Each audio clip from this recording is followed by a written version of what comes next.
Switch board આ રીતે જ્યારે ગંદુ થઈ જાય અને ખાસ કરીને કિચનનું સ્વિચ બોર્ડ છે એ વઘાર તેલ મસાલા ઉડવાથી આ રીતે એકદમ ગંદુ ચીકણું થઈ જતું હોય છે. એને સાફ કરવા માટે શું કરવું? સૌપ્રથમ તો મેઇન સ્વિચ બંધ કરી દેવાની છે. ત્યારબાદ આ રીતે રૂ લેવાનું છે. રૂ ના હોય તો કોઈ પણ જૂનું કપડું પણ લઈ શકો છો. અને આ તેલ છે, મેં અહીંયા નાળિયેરનું તેલ લીધું છે. એ થોડું ચીકણું હોય એટલે તમે કોઈ પણ તેલ લઈ શકો છો, તમારી પાસે અવેલેબલ હોય. એના અંદર આ રૂ છે સરસ આ રીતે તમારે ડુબાડી દેવાનું છે. ત્યારબાદ આ તેલવાળા રૂથી છે આ સ્વિચ બોર્ડને આ રીતે તમારે ઘસી લેવાનું છે. તમે જોઈ શકો છો તરત જ 1 થી 2 વાર તમે આની ઉપર કરશો ત્યાં જ તે સરસ બધી ગંદકી તમને દેખાઈ રહી છે, તરત જ સાફ થઈ જશે.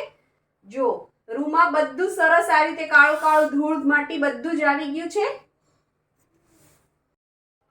તમે જોઈ શકો છો રૂમાં બધું જ કાળું કાળી ગંદકી છે બધી જ આવી ગઈ છે.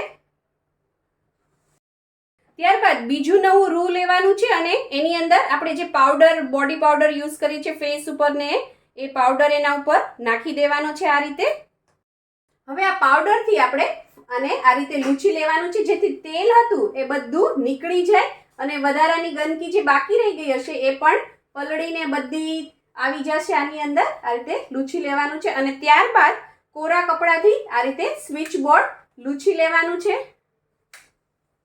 તમે જોઈ શકો છો સ્વિચ બોર્ડ 1 મિનિટ પણ મને નથી લાગી સાફ કરતા અને કેટલું સરસ સાફ થઈ ગયું છે એકદમ મહેનત વગર. આવી જ આઈડિયા ટિપ્સ અને રેસીપી માટે સબસ્ક્રાઇબ કરો પૂનમ્સ ફ્લેવર કિચન ને.